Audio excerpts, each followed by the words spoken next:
හරි මේ එතකොට අපි පදාර්ථ හා විකිරණ පාඩමේ දෙවැනි එපිසෝඩ් එක කියන්නේ න්‍යෂ්ටික ශක්තිය හා සම්බන්ධව කතා කරපු එක එපිසෝඩ් එකක් ඉවර කරලා තියෙන්නේ. ඒක බලලා මේකට එන්න මේ දෙවැනි එක පටන් ගන්න හදනවා. හරි. න්‍යෂ්ටික ශක්තියදී අපි කලින් එකේදී කතා කරා මෙන්න මේ දේවල් ගැන පැහැදිලි කරා. පරමාණුක ව්‍යුහය, එතකොට නියුක්ලියෝන කියන්නේ මොනවද කියන එක. ඊට පස්සේ න්‍යෂ්ටිය සම්බන්ධ වෙලා රසායනික ප්‍රතික්‍රියා සහ න්‍යෂ්ටික ප්‍රතික්‍රියා ගැන පොඩ්ඩක් කතා කරා. ඊට පස්සේ න්‍යෂ්ටික අංකණය ගැන කතා කරා. න්‍යෂ්ටියක් ඉදිරිපත් කරන විදිය ඔය කියන කාරණා ටික සම්බන්ධව කතා කරා. ඊට පස්සේ ඒකීකෘත ස්කන්ධ ඒකකය පැහැදිලි කරා මොකද්ද කියන එක. ඒකත් එක්ක ඉලෙක්ට්‍රෝන වෝල්ට වලින් E = mc වර්ග සමීකරණය දාලා කොහොමද ඒකට හරවගන්නේ කියන එක. ඒකීකෘත ස්කන්ධ ඒකකයට අදාළ ශක්තිය ඉලෙක්ට්‍රෝන වෝල්ට වලින් ගන්න කිරීම සම්බන්ධ කාරණා ටික අපි කලින් එපිසෝඩ් එකේදී කතා කරලා තියෙනවා. ඒකට දැන් එතන ඉඳලා කතා කරන්න හදන්නේ න්‍යෂ්ටික ප්‍රතික්‍රියා ගැන. න්‍යෂ්ටික ප්‍රතික්‍රියා ගැන. දැන් මේ න්‍යෂ්ටික ප්‍රතික්‍රියාවකදී සාමාන්‍යයෙන් සිද්ධ වෙන දේ තමයි ප්‍රතික්‍රියක තියෙන ඒකෙන් ලැබෙන ඵල ප්‍රතිඵල සහ ප්‍රතික්‍රියක කියන දෙවර්ගයක් තියෙනවා. ඔය ප්‍රතික්‍රියක ප්‍රතිඵල කියන දෙවර්ගයේ යම්කිසි ස්කන්ධ වෙනසක් හැමතිස්සෙම ඇති වෙනවා. න්‍යෂ්ටික ප්‍රතික්‍රියාව. ඔන්න ඔය ස්කන්ධ වෙනසක් කියන්නේ ස්කන්ධ ඇත්තටම ස්කන්ධවල දෝෂයක් ඇති වෙනවා. ඒ කියන්නේ මුලින් තිබ්බ ස්කන්ධයම නෙවෙයි. එතකොට ඔය ස්කන්ධ හානිය තමයි E = mc වර්ග දාලා අපි ශක්තිය බවට ගණනය කරන්නේ. හරිද? ඕක තමයි ඔය න්‍යෂ්ටික ප්‍රතික්‍රියාවකදී මුක්ත වෙන ශක්තිය වෙන්නේ. ස්කන්ධය තමයි ශක්තිය විදියට හානි වෙලා එන්නේ. හරි. එතකොට මේ ස්කන්ධ හානිය ගණනය කරන්න E = mc වර්ග භාවිතා කරනවා. මේ ප්‍රතික්‍රියක හා ඵලවල සිදුවන ස්කන්ධ වෙනස නිසා තමයි ඔය ශක්තිය ඇති වෙන්නේ. එතකොට මේ ප්‍රතික්‍රියක ඵල වල සිදුවන ස්කන්ධ වෙනස ආකාර දෙකකට. ඒ කියන්නේ න්‍යෂ්ටික ප්‍රතික්‍රියා වර්ග දෙකක් තියෙනවා. එකක් න්‍යෂ්ටික විලයන ප්‍රතික්‍රියා, අනිත් එක න්‍යෂ්ටික විඛණ්ඩනය කියන එක තියෙනවා. විඛණ්ඩන ප්‍රතික්‍රියා. එතකොට ඔය දෙකේදීම ප්‍රතික්‍රියක සහ ඵලවල ස්කන්ධ යම්කිසි ස්කන්ධ හානියක් වෙලා තියෙනවා. උදාහරණයකට අපි ගත්තම මෙහෙම විලයනය කියන්නේ සරලව විලයනය කියන්නේ කුඩා න්‍යෂ්ටීන් එකතු කළා ලොකු එකක් හදන. විලයනය කියන්නේ කුඩා න්‍යෂ්ටීන් එකතු කළා ලොකු එකක් හදන එක. එතකොට විඛණ්ඩනය කියන්නේ ඕකෙම අනිත් පැත්ත. විඛණ්ඩනය කියන්නේ ලොකු න්‍යෂ්ටියක් තියෙන. මේ ලොකු න්‍යෂ්ටියට මේ පරමාණුක න්‍යෂ්ටියට පහර දෙනෝ අංශුවකින් හෝ වෙනත් කුඩා න්‍යෂ්ටි වලින්. අපි බොහෝ වෙලාවට අංශුවක් කියලා ගන්නේ නියුට්‍රෝනයක්. නියුට්‍රෝනයකින් තමයි පහර දීම බොහෝ විට සිදු කරන්නේ. ඒකට හේතුක් තියෙනවා. ඒතකොට නියුට්‍රෝනයකින් එහෙම නැත්නම් වෙනත් කුඩා න්‍යෂ්ටියකින් පහර දීලා මේ ලොකු න්‍යෂ්ටියක් ඒක තුලවන තව කොටස් වලට කැඩීම අපි හඳුන්වන න්‍යෂ්ටික විඛණ්ඩනය කියලා. එතකොට න්‍යෂ්ටික ප්‍රතික්‍රියා වර්ග දෙක ඔයද. විලයනය සහ විඛණ්ඩනය කියන්නේ. වැඩේ තියෙන්නේ දැන් ප්‍රතික්‍රියක වෙන්නේ මේ දෙන්නනේ මේ වෙලාවේදී මෙහෙම කට්ටිය එකතු කරලා. ඒ කියන්නේ වෙනත් කුඩා කට්ටිය එකතු කරලා ලොකු එකක් හැදුවම ලොකු න්‍යෂ්ටියක් හැදුවම ප්‍රෝටෝන නියුට්‍රෝන එකතු කරලා ලොකු න්‍යෂ්ටියක් හැදුවම වැඩේ තියෙන්නේ මේ දෙන්න මේ එකතු කරන කට්ටියගේ ස්කන්ධ අරගෙන බැලුවම සහ හැදෙන කෙනාගේ ස්කන්ධය අරගෙන බැලුවම හැදෙන කෙනාගේ ස්කන්ධය අඩුයි මේ කට්ටිය එකතු කරන්න කලින් ස්කන්ධයට වඩා. මේ කට්ටිය වෙන වෙනම එකතු කරාම හරිනම් මෙතන ස්කන්ධය තියෙනවා. වැඩේ තියෙන්නේ මෙයාලගේ ස්කන්ධය වෙන වෙනම හොයලා බලලා එකතු කරන්න කලින් ස්කන්ධය බලලා එකතු කරාට පස්සේ ස්කන්ධය බලද්දි ස්කන්ධය අඩුයි. එතකොටම මේකෙත් වෙන්නේ ඒ දෙයමයි. ඒ කියන්නේ මෙහෙම තියෙද්දි ඔය විදියට තියෙනවා. මෙයාව කැඩුවට පස්සේ කැඩලා එන කට්ටියගේ ස්කන්ධයන් අඩු වෙනවා. ඒ කියන්නේ විඛණ්ඩනය කරත් අඩු වෙනවා. ස්කන්ධ දෝෂයක් තියෙනවා. ස්කන්ධ හානියක් තියෙනවා. විඛණ්ඩනය කියන එක හින්දා ස්කන්ධය හානි වෙලා තියෙනවා. එතකොට අන්න එතනත් ස්කන්ධ හානියක් තියෙනවා. මෙතනත් ස්කන්ධ හානියක්. ඔන්න ඔය ස්කන්ධ හානිය තමයි E = mc වර්ග දාලා ගත්තම න්‍යෂ්ටික ශක්තිය බවට ඔතෙන්දී න්‍යෂ්ටික ප්‍රතික්‍රියාවකදී විමෝචනය වෙනවා. ඒක සැලකිය යුතු තරම් ශක්තියක්. හරිද? ඒතකොට න්‍යෂ්ටික ප්‍රතික්‍රියා වර්ග දෙකයි. මේ දෙන්න ගැන තමයි අපි කතා කරන්නේ. ඒතකොට මෙතන තව අඳුර ගන්න තියෙන බන්ධන ශක්තිය කියලා වචනයක්. බන්ධන ශක්තිය කියන්නේ මෙහෙම කතාවක්. දැන් මෙයාලා එකතු කළා හදද්දී මෙයාව හදන්න ඕනනේ. තනි එක්කෙනා හදන්න. ඔන්න ඔය තනි එක්කෙනා හදද්දී අර ඒකට එකතු කරලා හදන්න මෙයාව තනි කෙනෙක් කරලා ගන්න ඒක නිකන් කරන්න බෑ යම්කිසි ශක්තියක් දෙන්න ඕන. ඔන්න ඔය මේ හානිවන ශක්තිය එතකොට අපි කියන ඕකම බන්ධන ශක්තිය කියලා. හරි. එතකොට මේ නියුට්‍රෝන ප්‍රෝටෝන එකතු කරලා මෙයා හදද්දී ස්කන්ධය අඩු වෙනවා. ස්කන්ධය අඩු වෙනකොටම ඒ ස්කන්ධය අඩු වෙන ස්කන්ධය E = mc වර්ග මගින් දාලා ගත්තට පස්සේ ලැබෙන ශක්තියට තමයි ඔය බන්ධන ශක්තිය කියලා. හරි. ඒක අදහස වෙන්නේ එතකොට මෙයාලා එකතු කරන්න කිසියම් කාර්යයක් අපි ශක්තියක් කරන්න. ඒක වැය වෙනවා. එකතු වෙන්න ඒක වැය වෙනවා. අන්න එතකොට ඒ ශක්තිය තමයි මේ බන්ධන ශක්තිය කියලා කතා කරන්නේ. හරි. ඔය ටික පොඩ්ඩක් නෝට් එකට දාගමු. පිළිවෙලට ලියාගමු එහෙම.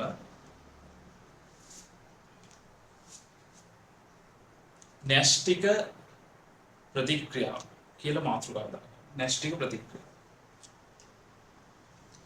න්‍යෂ්ටික ප්‍රතික්‍රියාව. න්‍යෂ්ටික ප්‍රතික්‍රියාව කියලා මාතෘකාව දාගෙන යටින් ලියන්න. න්‍යෂ්ටික ප්‍රතික්‍රියාවකදී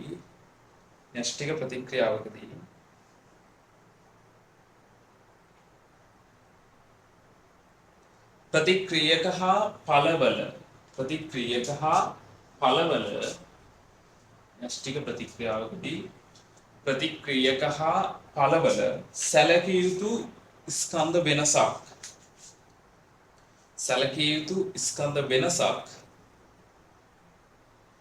ඇති වේ.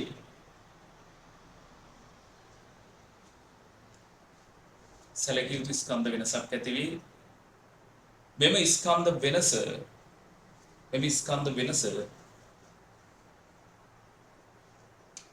E = mc වර්ග අණුව ගණනය කළ විට මෙම ස්කන්ධ වෙනස E = mc වර්ග අණුව ගණනය කළ විට බිහි වූ ශක්තියට සමාන වේ. බිහි වූ ශක්තියට සමාන වේ. බිහි වූ ශක්තියට සමාන වේ. බිහි වූ ශක්තියට සමාන වේ. ඊට පස්සේ මාතෘකාව බන්ධන ශක්තිය. මාතෘකාව වෙන්නේ බන්ධන ශක්තිය.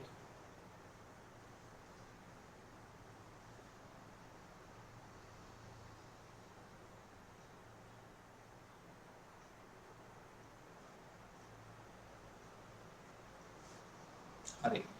එහෙම ලියන්න. ස්ථායි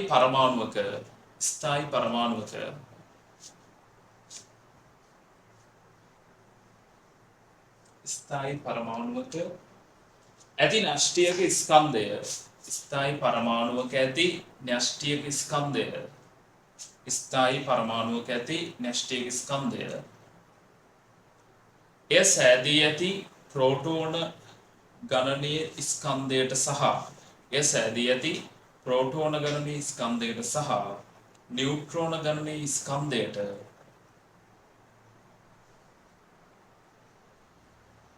සමාන විය යුතු වුවත් එය එසේ නොවේ.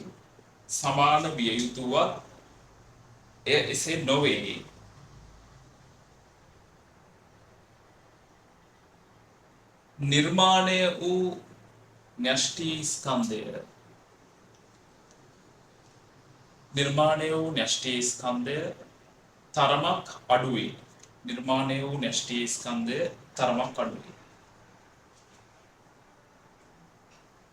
මෙහිදී එසේ අඩුවන ස්කන්ධය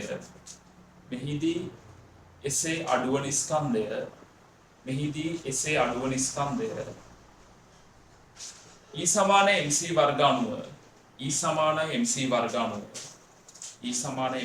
අණුව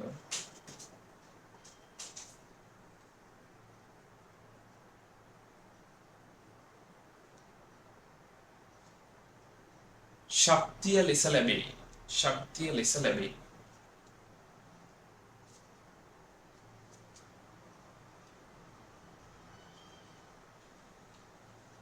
එහෙනම් ශක්තිය විදියට ලැබෙනවා නම් අපිට ඔතනින් නිගමනය කරන්න පුළුවන් දෙයක් තමයි නියුට්‍රෝන ප්‍රෝටෝන එකතු වෙලා නැස්ටියක් හැදෙද්දී ශක්තියක් මුදා හැරලා තියෙනවා. ඒක ඊළඟට ලියා ගන්න වෙනම රූලකින්. එනම් නියුට්‍රෝන ප්‍රෝටෝන එකතු වී නැස්ටියක් සෑදීමේදී එනම් නියුට්‍රෝන ප්‍රෝටෝන එකතු වී න්‍යෂ්ටියක් සෑදීමේදී එහි යම්කිසි ශක්ති මුදා හැරීමක් සිදු වී ඇත. එහි යම්කිසි ශක්ති මුදා හැරීමක් සිදු වී ඇත.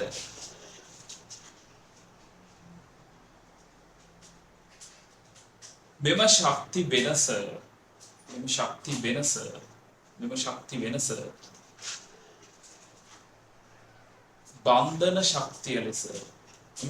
වෙනස බන්ධන ශක්තිය ලෙස න්‍යෂ්ටියේ බන්ධන ශක්තිය ලෙස හැඳින්වේ. මෙම ශක්ති වෙනස න්‍යෂ්ටියේ බන්ධන ශක්තිය ලෙස හැඳින්වේ.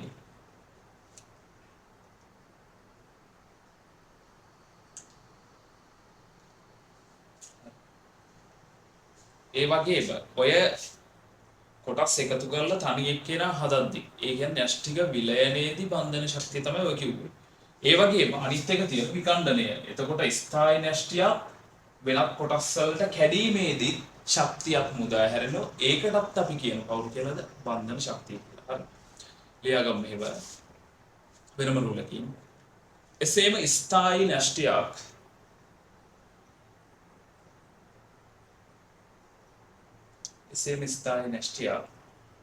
එහි සංඝටක වන නියුක්ලියෝන වලට වෙන් කිරීමේදී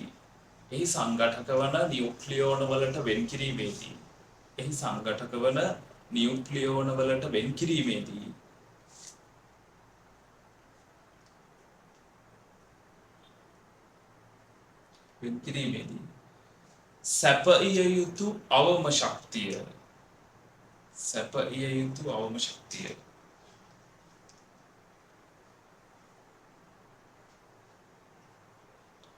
වෙන් කිරීමේදී සැපිය යුතු අවම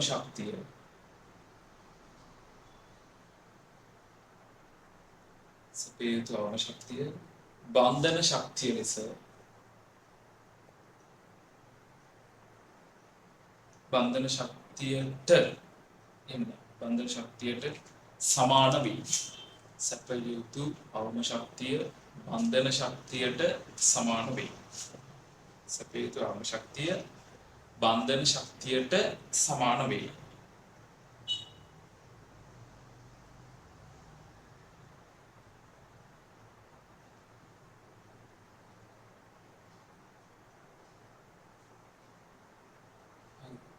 බන්ධන ශක්තියට සමාන. හරි. ඊට පස්සේ න්‍යෂ්ටික ප්‍රතික්‍රියා වර්ග දෙකයි. එකක් කිව්ව විලයනය කුඩා කට්ටිය එකතු කරලා ලොකු එක්කෙනෙක් හදන එක. වගේම ලොකු න්‍යෂ්ටියක් කඩලා ඒක නියුක්ලියෝන වලට වෙන් කිරීම එහෙම නැත්නම් වෙනත් පොඩි පොඩි න්‍යෂ්ටින් වලට වෙන් කිරීම අපි කිව්වා න්‍යෂ්ටික විකණ්ඩනය කියලා. ඔය ප්‍රතික්‍රියා දෙකෙන් තමයි එතකොට න්‍යෂ්ටික විලයනය කියන ප්‍රතික්‍රියාව අපිට සාමාන්‍ය තත්ත්වයටදී කරන්න බැහැ. හේතුව ඒකට අධික උෂ්ණත්ව අධික පීඩන ඕන. එතකොට සූර්යාගේ ප්‍රධානම ශක්තිය උත්පාදනය වීමේ ප්‍රතික්‍රියාවක් තමයි මේ න්‍යෂ්ටික විලයනය කියන්නේ.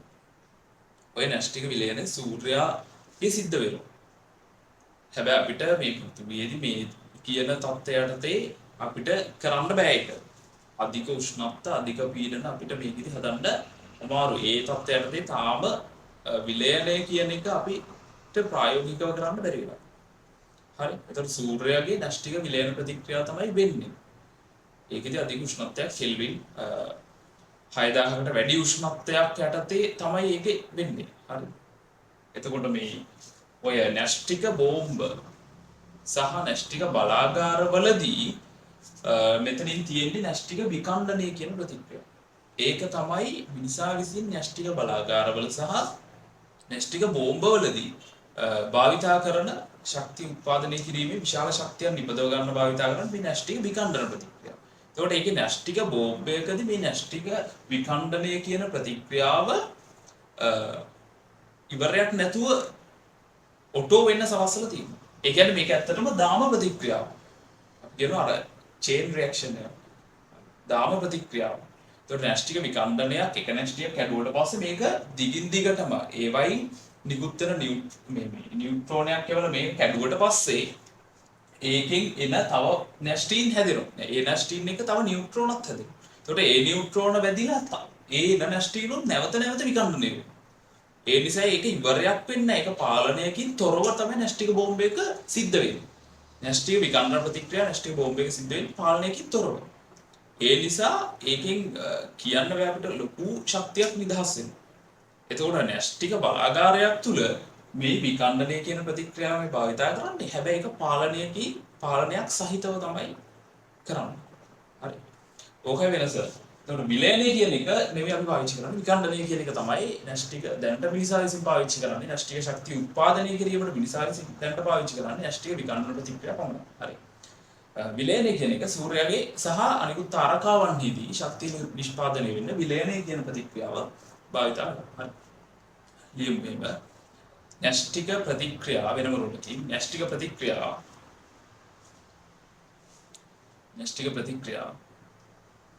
ප්‍රධාන කොටස් දෙකකි. න්‍යෂ්ටික ප්‍රතික්‍රියාව ප්‍රධාන කොටස් දෙකකි.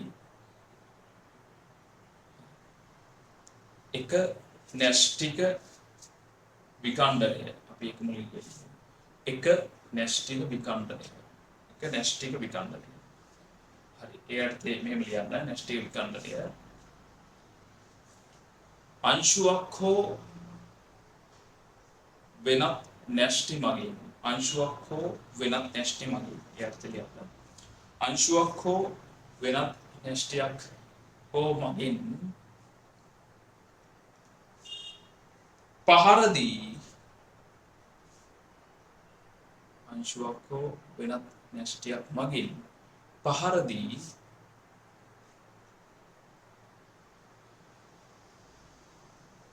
පරමාණුක න්‍යෂ්ටියක් කොටස් කිහිපයකට පරමාණුක න්‍යෂ්ටියක් කොටස් කිහිපයකට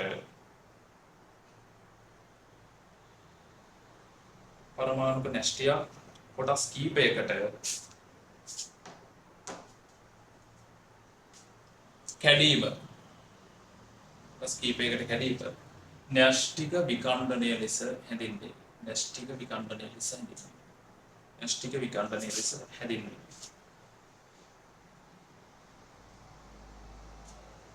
න්‍යෂ්ටික විඛණ්ඩනය ලෙස හැඳින්වේ.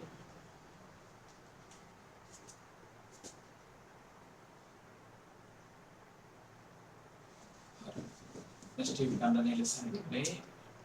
දැන් අපි උදාහරණ දෙකක් විතර මෙහෙම දාගමු. උදාහරණ න්‍යෂ්ටික විඛණ්ඩන ප්‍රතික්‍රියා සඳහා උදාහරණ දෙකක්. අපි ගමු යුරේනියම් අණු 235 කියන න්‍යෂ්ටියට යුරේනියම් න්‍යෂ්ටියකට පහර දෙනවා. එහෙම නැත්නම් අවශෝෂණය කරන 0.1 නියුට්‍රෝනයක් මගින් පහර දීමක් මේ කරලා තියෙනවා. එතකොට මේක එක්තරම යුරේනියම් ඉතා කුඩා කාලයකදී හරි මේකෙන් පහර දුන්න ගමන් යුරේනියම් අණු 236 කියන සැකඹුණු අවස්ථාවටපත් වෙලා මේකේ තියෙන්නේ ඉතා කුඩා කාලය සාමාන්‍ය 10 රින 12 තත්පර තරම් ඉතා කුඩා කාලයකදී තමයි මේ න්‍යෂ්ටිය හැදෙන්නේ.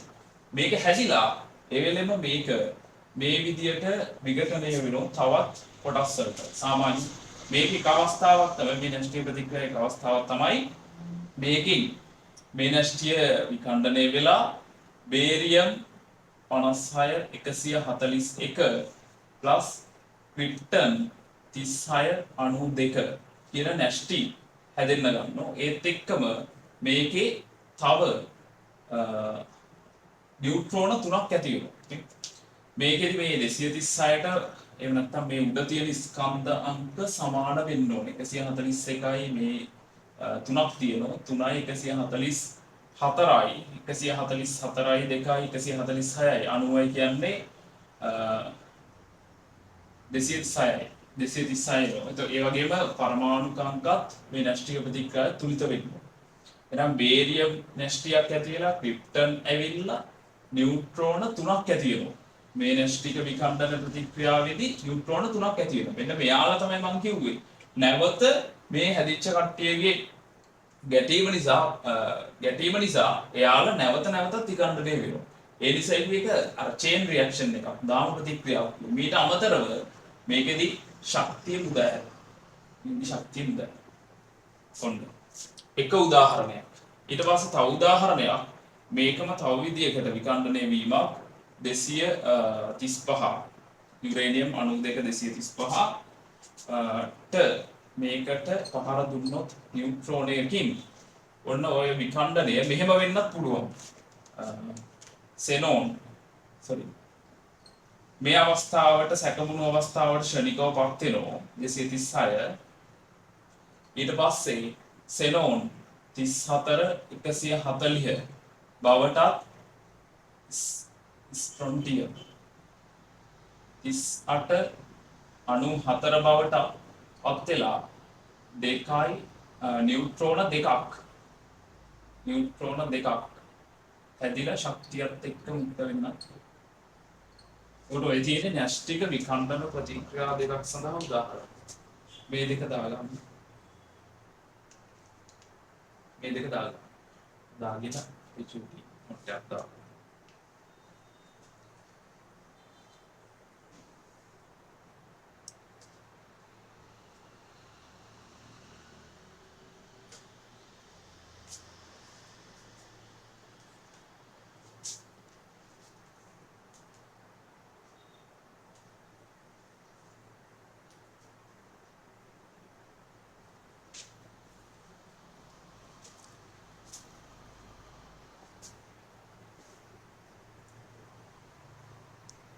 හරි ඔයාලට ලියා ගන්න. එතකොට විඛණ්ඩන ප්‍රතික්‍රියා දෙකක් සඳහා උදාහරණ හරි ලියන්න. ඉතින් දැක්කන්නේ න්‍යෂ්ටික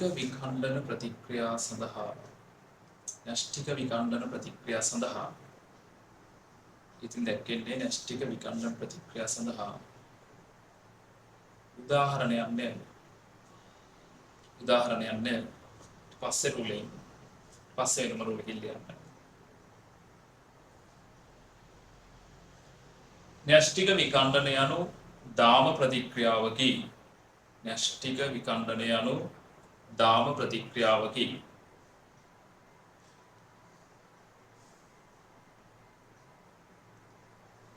එනම් එක් විඛණ්ඩනයකදී සෑදෙන නියුට්‍රෝන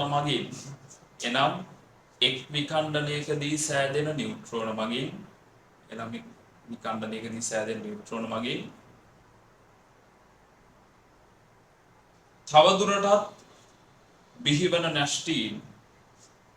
තවදුරටත් බිහිවන න්‍යෂ්ටීන්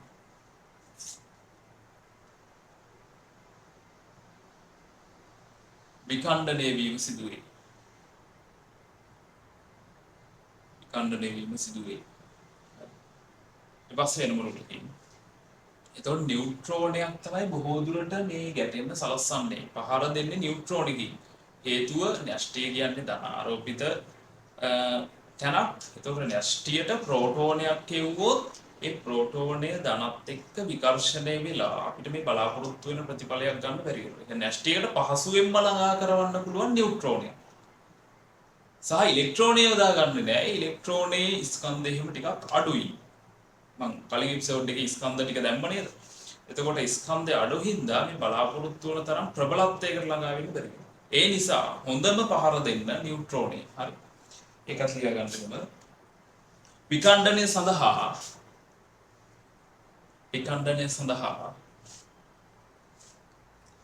බොහෝ විට නියුට්‍රෝනය අංශුවක් ලෙස යොදා ගනිමු. ඔයට නියුට්‍රෝලයෙන් අංශුවක් ලෙස යොදාගනී.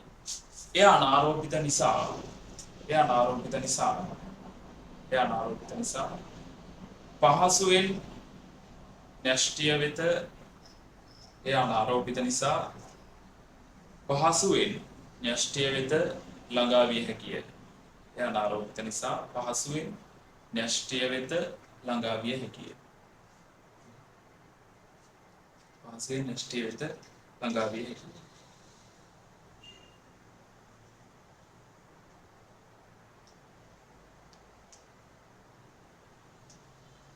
ඊළඟට සරල උපන්තාලිය යන්න. ප්‍රෝටෝනයක්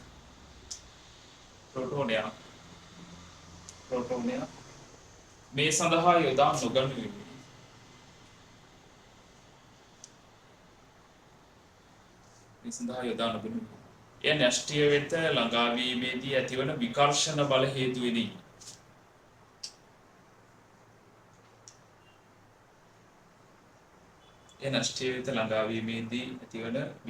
බල හේතුවෙනි. හරි. ඊට පස්සේ නැවතත් වෙනම රූපී. පස්සේ වෙනම රූපී.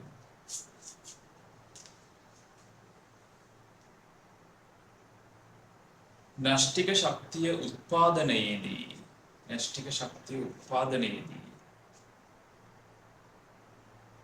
මිනිසා විසින් යොදා ගනු ලබන ප්‍රතික්‍රියා වර්ගය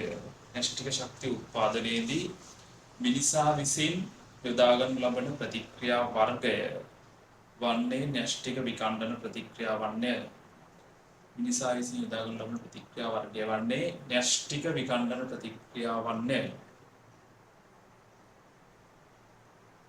ඒකට න්‍යෂ්ටික බෝම්බයක් තුලදී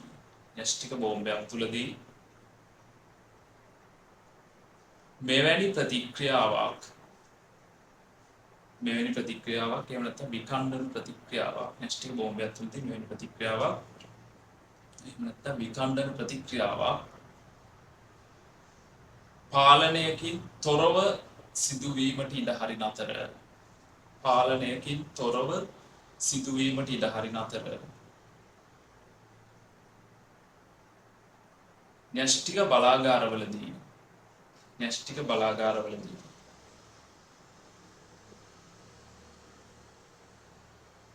ඒ පාලනයක් යටතේ සිදු කෙරේ.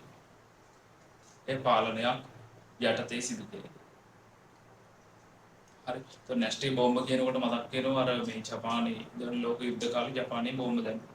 එතකොට ඒකේ හිරෝෂිමා නාගසාකි නගර දෙකකට දැම්මා. ওই හිරෝෂිමා නගරයට දාපු න්‍යෂ්ටික බෝම්බේ න්‍යෂ්ටික ප්‍රතික්‍රියාකාරකය උනේ යුරේනියම්. ඊට පස්සේ නාගසාකි වලට ගත්තු එකේ න්‍යෂ්ටික ප්‍රතික්‍රියාකාරකය උනේ ප්ලූටෝනියම් කියන එක. හරි. ඒකට හිරෝෂිමා එකේදී වැඩි හානියක් සිද්ධ වුණා නාගසාකි වලට වඩා. මිනිස්සු මැරිලා. ඊට පස්සේ ඇතිවන විකිරණ ධූලි බලාවන් ඉහළ අවකාශයෙන් නැගෙනවා. අර පින්තූරේ හැමක් තියෙනවා. ඒ වෙයිදී ඇතිවන ඒ විකිරණ ධූලි බලාවන් හින්දා කාලයක් යනකම් මේකේ විකිරණ එයාවට පරිසරයේ තියෙන්න ගන්නවා සහ ඒ නිසා විවිධ නොයෙක් ආබාධ වලට මිනිස්සු පසු කාලීනව ඒකෙන් ඇතිවන කම්පනයට වඩා හානි වෙන්නේ මේ න්‍යෂ්ටික ශක්තිය හින්දා සහ විකිරණ හින්දා නිකුත් වෙන. ඒකට පරම්පරා ගානක් යනකම් ඒවා නිසා හානි ඇති වෙන්න බලපෑමක් වෙනවා. ඒ තරම් ලොකු ශක්තියක් උදාහරණ විකිරණත් එක්ක. හරි. ඒකට ඔන්නෝක තමයි න්‍යෂ්ටික විකණ්ඩන ප්‍රතික්‍රියා කියලා කිව්වේ. ඊට පස්සේ න්‍යෂ්ටික විලයන. ඊට පස්සේ මාතෘකාව ලියන න්‍යෂ්ටික විලයන ප්‍රතික්‍රියාව.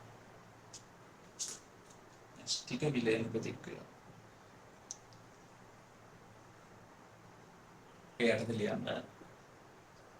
කුඩා න්‍යෂ්ටි කීපයක් එකතු වී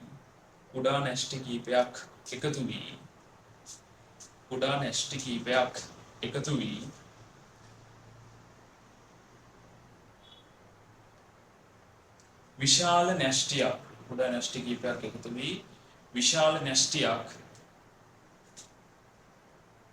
සෑදීම න්‍යෂ්ටික විලයනයයි. එනම් මෙය විඛණ්ඩනයේ ප්‍රතිලෝමයයි. එනම් මේ විකණ්ඩනයේ ප්‍රතිලෝමය. ඒ කියන්නේ න්‍යෂ්ටික විකණ්ඩන ප්‍රතික්‍රියාවේ අනිත් පැත්ත.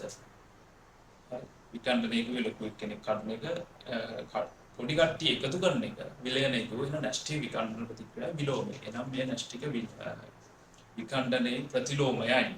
හරි.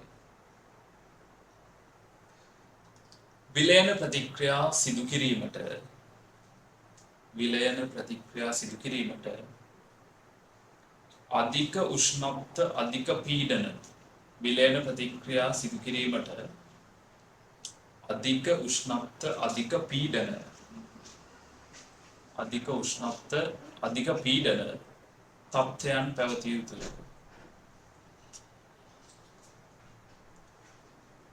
එබැවින් න්‍යෂ්ටික විලයන ප්‍රතික්‍රියාවක් සිදු කිරීම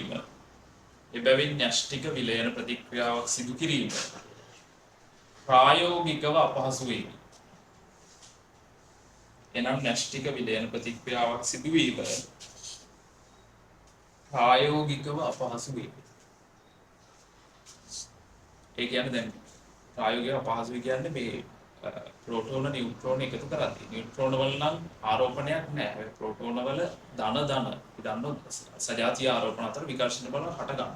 මේ විකර්ෂණ ළඟට ගෙනෙද්දි වැඩි. ඒතකොට මේ විකර්ෂණ බල අභිභවමින් අභිබන්ධන ශක්තියක් දීලා තමයි මෙයාලා එකතු කරන්නේ.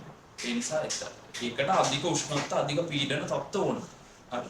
මොකද විකර්ෂණ බල අභිභවමින් තමයි මේවා තනි න්‍යෂ්ටිකට ගන්න. ඒ නිසා එහෙම කියන්නේ. හරි. මෙහිදී එනම රෝලකින් යන්න. මෙහිදී ප්‍රෝටෝන නියුට්‍රෝන එකතු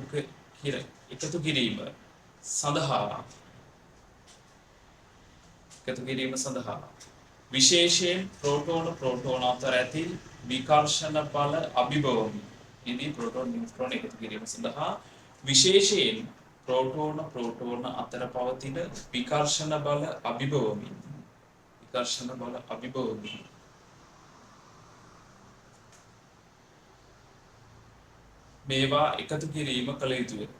මේවා එකතු කිරීම කළ යුතුය.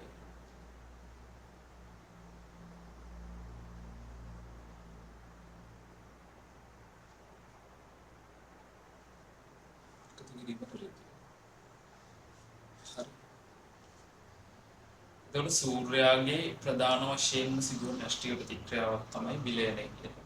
ඒකත් ලියාගන්න කියලා. සූර්යාගේ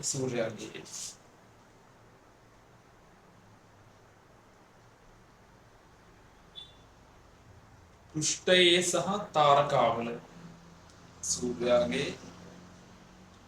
සහ තාරකාවල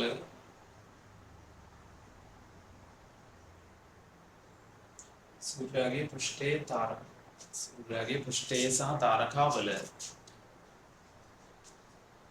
අධික උෂ්ණත්වයක් සහ අධික අංශු සාන්ද්‍රණයක් ඇති බැවින් අධික උෂ්ණත්වයක් සහ අධික අංශු සාන්ද්‍රණයක් ඇති බැවින්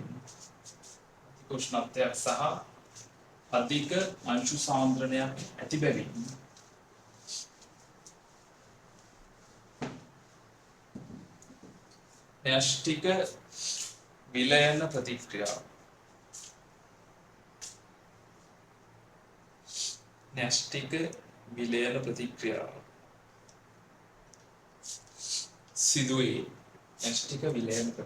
සිදුවේ.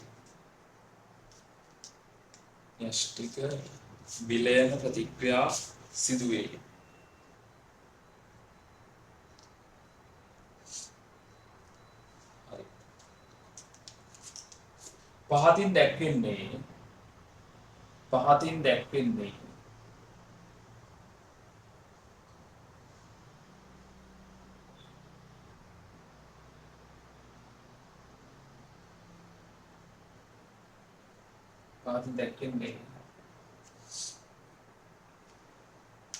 න්‍යෂ්ටික විලයන ප්‍රතික්‍රියාවකට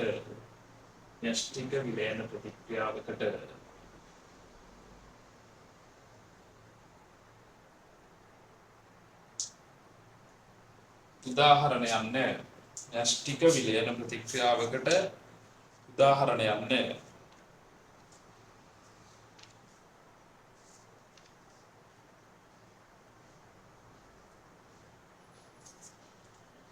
න්‍යෂ්ටික විලයන ප්‍රතික්‍රියාවකට උදාහරණයක් නෙවෙයි. හරි.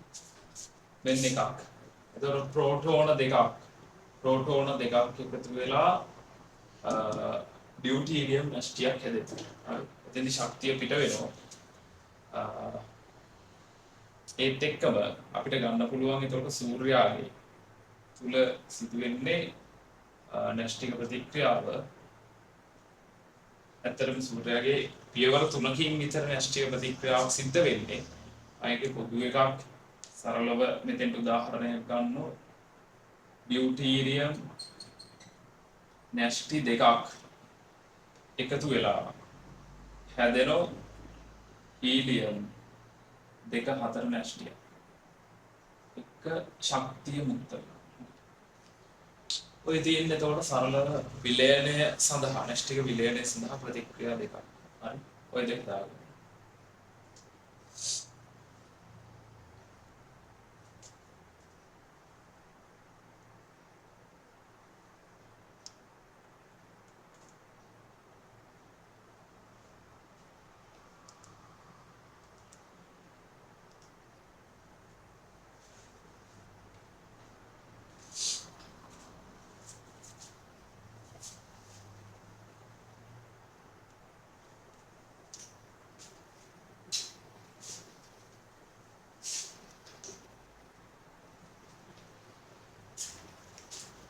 හරි. ඔන්න ඔක තමයි න්‍යෂ්ටික විලයන න්‍යෂ්ටික ප්‍රතික්‍රියා විලයන සහ විකර්ණන ප්‍රතික්‍රියා සම්බන්ධව ඔයාලා සරලව දැනන් ඉන්න ඕන දේවල් ටික. එතකොට තව කාරණා තියෙන මේකෙන් එහාට ඒව කතා කරේ නෑ. ඔයාලට අත්‍යවශ්‍යම දේවල් ටිකක් විතරයි මෙතන කතා කරලා තියෙන්නේ. ඒත් විභාගයට ඕන තියරි ටික දැනගෙන එකකින් ගාණක් ගොඩ දා ගන්න විදියට තිබ්බනම් ඇති ඔයාලට. හරි. මේකෙන් පස්සේ ඊළඟ වීඩියෝ එකකින් මම මේකේ ගණන් කීපයක් හදන එක කතා කරන්නම්. අර ඒකීකృత ස්කන්ධ ඒකකයත් එක්ක ඉලෙක්ට්‍රෝන වෝල්ට් එක අපි කලින් එපිසෝඩ් එකේ කතා කරා. ඒකෙදි ගණන් ඒ හා සම්බන්ධ ගණන් කීපයක් හදන එක ඊළඟ වීඩියෝ එකකින් කතා කරමු.